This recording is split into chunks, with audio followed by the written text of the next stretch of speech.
Rubens as 7 dicas que ele entendeu que são mais importantes para todo mundo que está no início dessa jornada. Primeiro ponto que a gente conversou, Rubens, que eu quero muito escutar de você um pouquinho, porque tem muita relação com a sua história, é comece a errar cedo. Conta pra gente o que significa isso e por que isso é importante.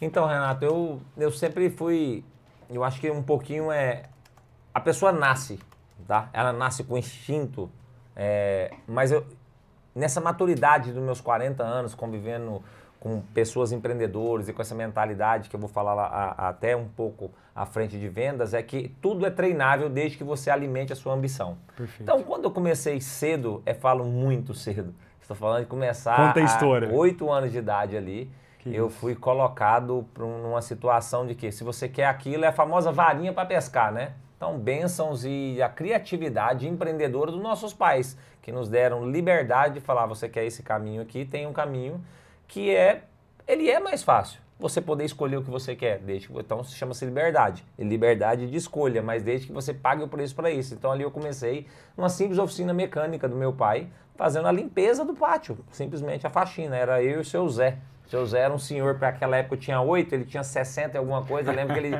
carregava uma cinta, naquele tempo a hérnia, ele tinha hérnia, cara. Ele tinha uma cinta para segurar a hérnia. Nunca me esqueço do seu Zé lá.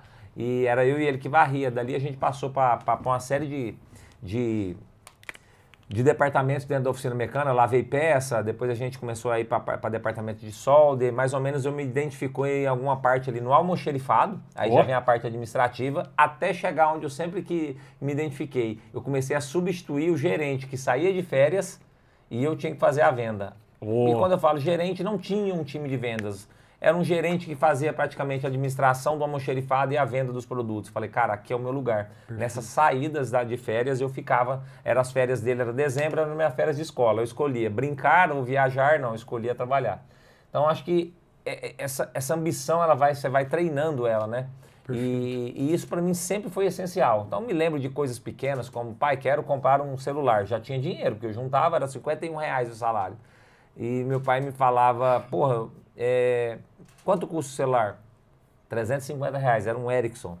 Vou ter que dar um nome aqui. Era o famoso tijorola. Entendi. Falei, cara, mas são 7 meses para comprar um celular? Não deixa de ser diferente hoje no Brasil, hein? Não verdade. Deixa, as proporções não deixam. É verdade. Falei, cara, mas tem o seguinte, se você for até a fazenda e vacinar todo o gado e eu não precisar ir, você faz toda a vacina, é o preço que eu pagaria para você. Cara, e sempre fui estimulado a isso. Entendi. Tá? Então ali passei... Dentro de casa mesmo. Dentro de casa. Legal. Sempre dentro de casa. Isso vai te estimulando a entender que é você que tem que buscar o teu espaço. Você que tem que buscar as coisas e não alguém por você, né? A gente é muito nesse mundo de alguém precisa buscar para mim. Entendi. E isso é um pouco relativo. Então, se você compreender que eu conto essa história aqui na nossa fazenda lá, lá atrás, eu já tinha um belo de um conforto em casa, nunca me faltou nada. Eu acho que eu gosto de deixar essas coisas claras. Esses dias a gente estava relatando aqui uma matéria que às vezes vai para um lado, pega só um pedaço do negócio. Então, a gente comprou uma fazenda, lá ainda era lamparina, não existia energia elétrica, não existia banheiro.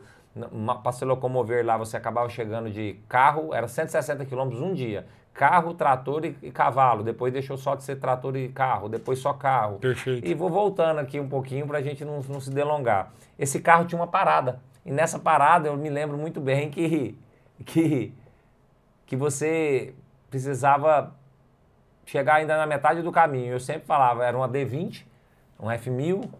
Era sempre, galera, quem quer...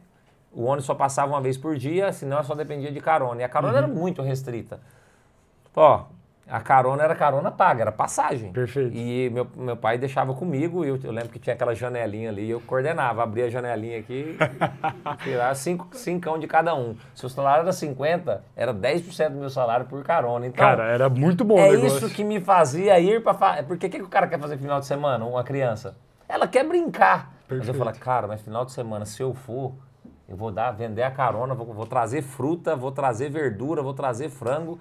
Domingo eu vendo isso e ainda pego a carona, enche o bolso de dinheiro, vou brincar, não.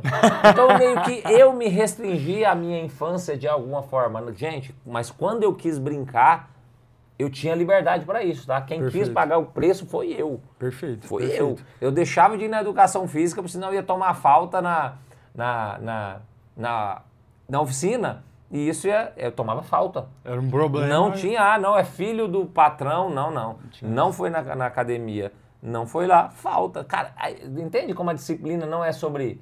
É no detalhe? Perfeito. Hoje é isso que eu cobro do meu filho, até de forma diferente. Eu não aceito matar a aula por matar, assim como eu não aceito desculpas por desculpas. Perfeito. A gente é que constrói, né? Então, no final das contas, é um pouquinho sobre isso aí que a gente tenta refletir para essa juventude de hoje aí, que é começar cedo. O que você acha, Rubens? Me explica um negócio assim, ó. A importância de começar cedo, a gente até adicionou até um elemento, né? O começar a errar cedo. Por que o erro ele é tão fundamental assim na sua jornada, por exemplo? O que você acha? Porque esses dias eu fiz uma apresentação, não me lembro exatamente como ela era, o escrito, mas como é que você chegou até aqui? Falei, tomando decisões certas. E como que toma decisão certa? Experiência. Como você ganha experiência tomando decisões erradas? Entendi. Tudo começa no erro. É um erro. Então, assim, quanto mais você começar cedo, mais cedo você vai errar. Não existe ninguém que construiu alguma coisa sem errar. Não existe. E às vezes errando muito mais que acertar. Mas muito mais, Renato. Mas muito mais. É mesmo? Eu sempre falo, esses dias eu vi uma luta eu tava vendo uma luta uma luta de artes marciais, é uma coisa que eu sempre tive comigo, é uma das coisas que eu instruo até ontem a gente estava decidindo, Rubens, o Lorenzo volta pro tênis, olha pra você ver, ou volta pro jiu-jitsu. Falei, vai pro jiu-jitsu. Por que do jiu-jitsu eu acho? Porque ele tá no momento que ele precisa se frustrar e ganhar confiança, 9 anos. O tênis ele vai fazer. Entendi. Não que não seja até os mesmos princípios, mas o jiu-jitsu, na minha vida, como experiência, ele me deixou mais confiante. Perfeito. Ele me frustrou e deixou eu mais confortável quando eu estou desconfortável. Perfeito. Eu acho um belo do negócio. Interessante. Então, quando você erra cedo, cara, você tem um tempo muito grande ainda para buscar isso. Para buscar o acerto, né? E aí, que proveio do erro. Exato. E aí eu falei, cara, mas quem tá ouvindo aqui a juventude, porra, mas eu quero começar mais tarde. Tudo bem. Tudo certo, o que a gente vai falar aqui nesse papo aqui é sobre a minha verdade. Perfeito. E a minha verdade, ela não é verdade absoluta. Perfeito. Não é verdade absoluta. Porra, tem 10 coisas que o Rubens falou, as 7 eu concordei só com 2. Ótimo. Pega esses já 2 saiu, e já saiu brilha. alguma coisa. Então, pra mim, errar foi sempre assim. E aí, eu vou voltando à luta, é que o cara falou, cara, esse cara tava lutando pela 4ª vez com um cara, ele nunca ganhou do cara. Então, você imagina, o cara perdeu. Mas os caras são tão bons que sabe aquele assim, a criptonita do cara era o cara?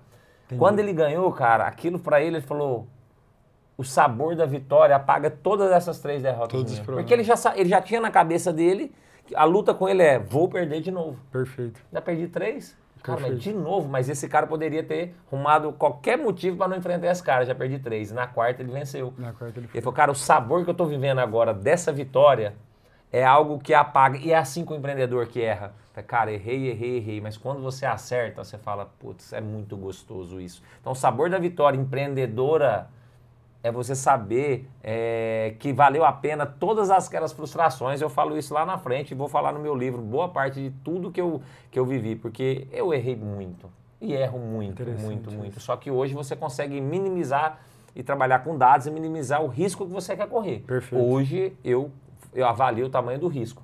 E aí, volto para concluir a grande vantagem de começar cedo, de ser jovem empreendedor, é que você pode estudar o que você quiser, cara. Eu vejo o podcast aqui, nada contra, é a minha visão e a minha verdade. Tem uma galera nova de 10, 15 anos fazendo podcast. Ela fala, não, o sonho do cara que... Cara, você não viveu nada. Você viu isso, cara? Não sabe nada, já vi. Você é louco, cara. Nada. É muito doido mesmo. Cara, isso vai ter um problema grande lá na frente. É assim, já dando uma dica ou aulas de uma pessoa de 10 anos. Peraí, cara. Meninada, essa aí, você já tá num limite, vamos brincar um pouco. Já levou num limite, porque eu via no interior. É muito engraçado isso. Mas volto, esse combo aí de adversidades aí é que fabrica uma boa pessoa e que você consegue administrar isso de uma forma que ela seja orgânica e ela não pode ser pesada, tá? Porque existe uma infância, um adolescente no meio daquilo, uma coisa saudável, mas, cara... Tem que achar um equilíbrio. Tem que achar um equilíbrio, tá? O meu equilíbrio... Às vezes era... Desequilibrado. Era muito alto. A régua era muito alta, sempre foi. Lá em casa não existia. Mas é uma particularidade. Dormir até depois das 6, nunca existiu. Entendi. Nunca. Domingo, missa às 7. Acabou. Mas hoje é domingo. Então depois da missa você dorme. Perfeito. Aqui é assim. Então, cara, você é fruto do meio que você vive. Claro. Aí começam as nossas provocações, que acho que não